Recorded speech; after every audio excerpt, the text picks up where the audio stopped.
If you've checked out a lot of Unsolved Mysteries content before, it can almost end up feeling like you're listening to movie plots, rather than things that have happened to real, ordinary people like you and me. But, as this next case proves, any one of us could unwillingly become the star of our own murder mystery. The year was 2005. The subject of this story? Todd Geib, your average 22-year-old, living in the small community of Casnovia, Michigan. With a good job at Hager Distribution, an active social life, and a loving family, the future seemed bright for Todd. But sadly, that future was about to be taken away from him by a sinister force. June 11th, 2005 was a Saturday, and for a young and outgoing guy like Todd, that meant a night out with his buddies. Now, Todd and his friends were a very close group. Not surprising, since Casnovia only had a population of 314 at the time. He left the house that he shared with his cousin at 7:30 p.m. and went to meet his friends at the Half Moon Bar and Grill. They ate dinner together, and at 9:30 set off to an orchard party just off a dirt road, basically in the middle of nowhere, but still very close to where Todd was staying with his cousin. Most of the youngsters living in and around the area went to this event, about 100 people in total. One person who wasn't attending was Todd's designated driver. She dropped Todd and the others off at the orchard and promised to pick them all up later. Straight away, the event seemed like it was going to be a rager. There was a keg and a bonfire, and by all accounts, the atmosphere was electric. A little too electric. At approximately 12:45 a.m., a fight broke out between a few of the local guys, and almost erupted into a full brawl. This prompted Todd, who was still in a sober state of mind, to leave the party very abruptly. It's unclear whether he was frightened about the brawl, or whether he was just tired and wanted to get some rest. But either way, he said a quick goodbye to his friends and told them he was going to walk home. He set off on foot and disappeared from the party into the darkness. Since he only lived about a mile away and hadn't drunk too much, his pals weren't too worried about him making the journey by himself. But almost as soon as he left the orchard, Todd made a series of odd phone calls that were concerning to say the least. At 12:47 a.m., just 2 minutes after leaving the orchard, Todd called up his close friend, the woman who had dropped him off. She answered, and Todd simply said, "I've had enough," before the line cut out. It's not known whether he meant he had had enough of the event and wanted to be picked up, or if he meant he had had enough generally. In another call, which he made at 12:51, he told that same friend, "I'm in a field," before the line cut out once again. His friend immediately called him back, but all she could hear on the other end of the line was either the rush of wind or heavy breathing. Phone records show that Todd kept trying to call his friend back for the next 5 minutes, but the calls wouldn't go through. That was the last contact anyone had with Todd Geib. He never made it home that night. While making the mile-long journey back to his cousin's house, Todd seemingly fell off the face of the earth and vanished entirely. For the next 3 weeks, a search effort involving 1,500 officers and volunteers worked day and night to help find Todd. Planes scoured the area from above, and thermal imaging devices were used to try and locate him. In the latter days of the search, sniffer dogs were brought in to track Todd's movements. They picked up on his scent and followed it from the orchard along a dirt road and up into a field. It appeared that after leaving the party, Todd was indeed walking in the right direction back home. But strangely, the dogs lost his scent as soon as they reached the main paved road. The road that would have led Todd straight to his cousin's house. The final stretch of his journey. But why did his scent simply vanish when he reached it? Did somebody pick him up after all? On July 2nd, Todd was found. But to everyone's dismay, the search for him didn't have a happy ending. A local couple found his body in Ovidal Lake, very close to where his scent disappeared, smack bang in the middle of the search area. But he wasn't submerged in the lake. He was standing upright, his head and shoulders above the water's surface. It almost looked like he was still alive and was just treading water. But there were no ripples, and the lake was completely still. At first, the wife thought that he was a beaver, but when the couple realized what they were actually looking at, they immediately called the authorities. Investigators arrived and removed Todd from the lake. He was fully clothed, and his wallet was still in his pocket. There were no noticeable injuries on his body, and since he had a large amount of alcohol in his system, they theorized that Todd must have left the party, then decided to go for a drunken swim, and ultimately drowned. In their eyes, it was a classic case of misadventure, and they closed the case almost immediately. But their conclusion just didn't seem to make sense for several reasons. Firstly, how had Todd's body gone undetected in that lake for 3 weeks when he was so obviously standing in the middle of it? A group of 1,500 had thoroughly searched that area. It seems strange that nobody spotted him. Secondly, most people who drown are found bobbing face down in the water, but the chilling way in which Todd was standing, it almost appeared as if somebody had placed him there. It also doesn't make sense that Todd would go swimming fully clothed. Not to mention, when he left the orchard, everybody noted how clear Todd's head was, like he hadn't had too many drinks at all. In response to these questions, a team of independent investigators examined Todd's remains, and what they discovered was truly disturbing. Although Todd had been missing for 3 weeks, he had only been dead for 2 to 5 days. His body was in too fresh a condition, and there was hardly any insect activity or algae build-up on his body. Even stranger, they found absolutely no water in his lungs, none whatsoever, which completely discredited the police's conclusion that he had drowned, and strongly indicated that he had been killed on land and then placed in the water. As a result of these findings, this independent team conducted a number of tests with pig carcasses. They placed these carcasses in the lake to examine the rate at which they decomposed. Pigs are anatomically very similar to humans, so they wanted to see if, after 3 weeks, their carcasses were in a similar condition to Todd's body. As expected, a huge number of insects colonized the pigs. On top of that, there was also a large amount of bloating, foaming, algae and slime buildup, all things that weren't present on Todd. There was no way he had been in the water for all those weeks, and he had almost certainly been the victim of foul play. This new team theorized that when Todd made it to the paved road, he was actually picked up by one or more people, who then held him on land for a period of time before taking his life and eerily placing him in the water. They even put forward a possible group of suspects, namely the Smiley Face Killers, a group you have likely heard of before.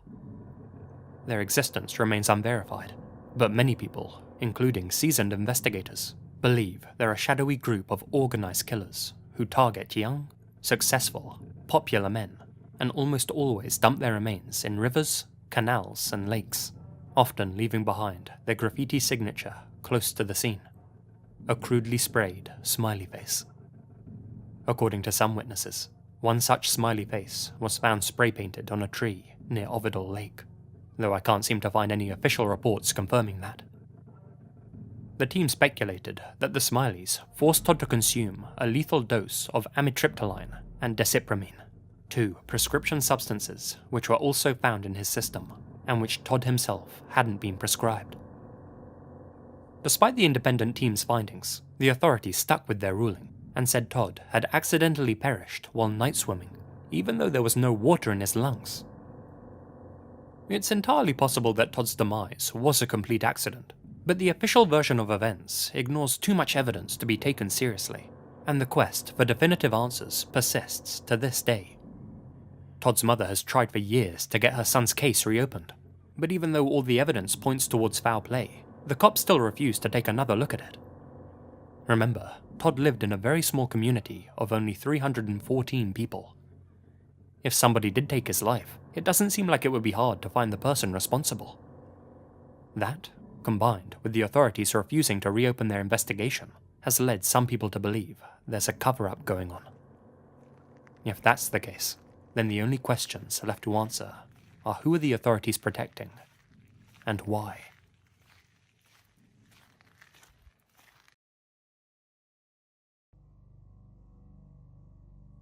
We'll end things with a mystery from Germany, that of Ursula Herrmann, the girl in the box. Ursula was a sweet and intelligent 10-year-old who loved nothing more than gymnastics and playing the piano. In 1981, she lived in the small village of Schondorf, Bavaria, with her parents and brother Michael. On September 15th, the siblings both attended an after-school piano lesson, after which Ursula took her bike and rode to a gymnastics class which she always attended with her cousin. Being close friends, Ursula went back to her cousin's house in the neighbouring village of Ecking, and, at 7:30 p.m, began the short cycle back to her own home. Thing is, she never made it. When 8 p.m. rolled around, Ursula's mother called her cousin's house and asked if her daughter would be leaving soon. The cousin's mother told her that Ursula had left 30 minutes earlier. The ride should have only taken 5 to 10 minutes, so immediately, alarm bells started ringing. The two households immediately started searching the areas between Schondorf and Ecking, but there was no sign of Ursula anywhere. Her parents went straight to the police station, and before long, a huge-scale search effort was underway. Almost the entire population of both villages were out looking for Ursula, but their efforts were all in vain. 2 days later, on September 17th, Ursula's parents received a bizarre phone call from an unknown person. When the phone rang, they both jumped for the receiver, hoping against hope that someone was calling with information about their daughter's whereabouts. For the first few seconds of the call though, all they heard on the other end of the line was silence. Then, an eerie radio jingle began to play. They didn't know what to make of it. After receiving 3 identical calls, the authorities began tapping the family phone lines. 3 days after that first call, a mysterious letter arrived in the mail, made from letters cut out from books. It read as follows: "We have taken your daughter. If you ever want to see her alive again, pay 2 million Deutschmarks as a ransom."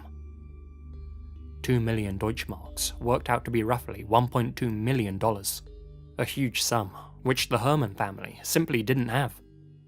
Still, they were going to agree to pay and worry about how later. But how were they supposed to tell the perps that they were willing to pay? Well, as it turns out, the note had arrived much later than the perps had anticipated. It was supposed to have been read before the first phone call was made, but due to postal delays, had arrived after. The cryptic radio jingles that they played over the phone were supposed to elicit a yes or no response with regards to the ransom payment, but without the note telling them that, there was no way Ursula's parents could have known. Well, the next time the phone rang, Ursula's mother confirmed that they would indeed pay. Then, on Monday the 20th follows: "We have taken your daughter.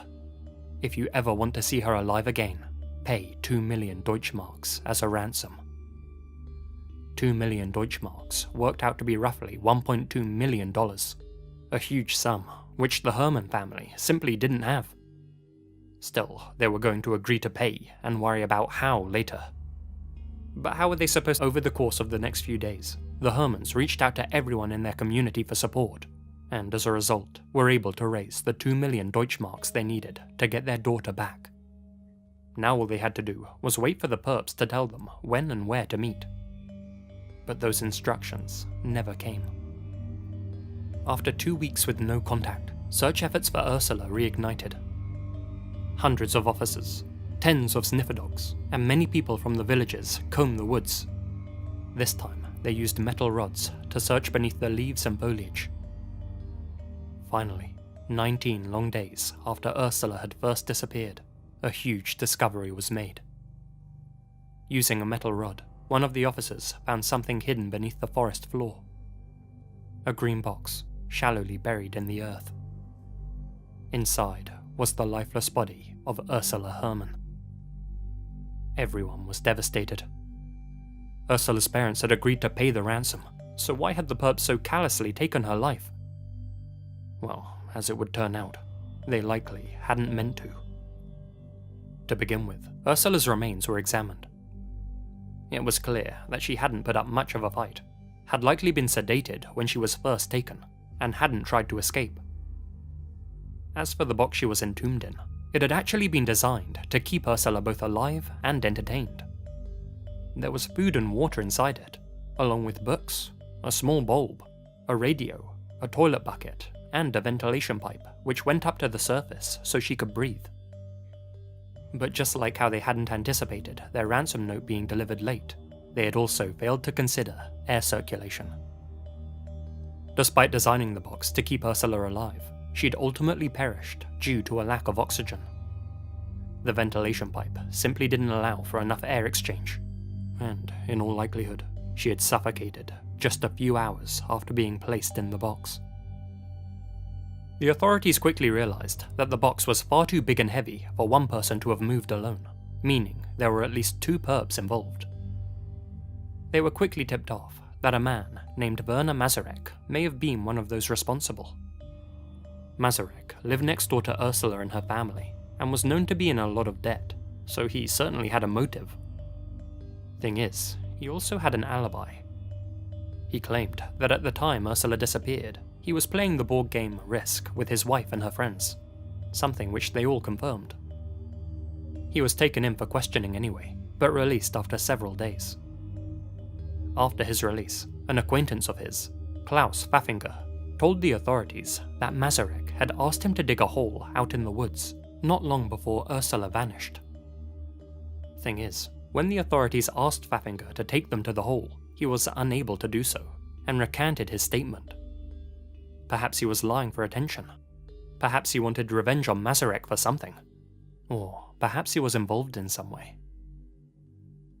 In 2007, the statute of limitations on the case was fast approaching.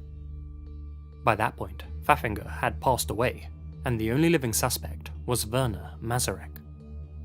With nothing left to go on, and the case about to freeze over forever, the authorities raided Mazurek's house and found a Grundig model TK-248 tape recorder, something which he could have used to play the jingle all those years ago. They used that tape recorder, along with Pfaffinger's past statement, to take Mazurek and his wife to trial. In all honesty, it wasn't a lot to go on, with all of this evidence being circumstantial. There was no DNA evidence or fingerprints to speak of. Even Ursula's own brother, Michael, didn't believe that the couple were responsible. Still, against all odds, Werner Mazurek was found guilty and sentenced to lifelong imprisonment. His wife was acquitted. To this day, Mazurek remains behind bars, though there are many who consider him to be an innocent man, most notably Michael Herman. In 2016, Michael was able to get Mazurek a retrial, this time with strong evidence that he wasn't the one responsible for what happened to Ursula. Sound experts had analysed the tape recorder and said there was no way to prove it was the one that had played the jingles. A language expert examined the ransom note and concluded that it had to have been made by someone who spoke broken German, someone who wasn't a native speaker like Mazurek. Still, the court refused to overturn his conviction. The final update in this case happened just last year, nearly 30 years after Ursula's life was taken. In March 2021, top German media houses received an anonymous letter in the mail. This still unidentified person confessed that he and his friends were the ones responsible for taking Ursula's life back when they were high school students in 1981, and that Mazurek was an innocent man. It remains unknown whether this confession was legit or not, but with this case now officially closed, it's unlikely anyone's going to look into it.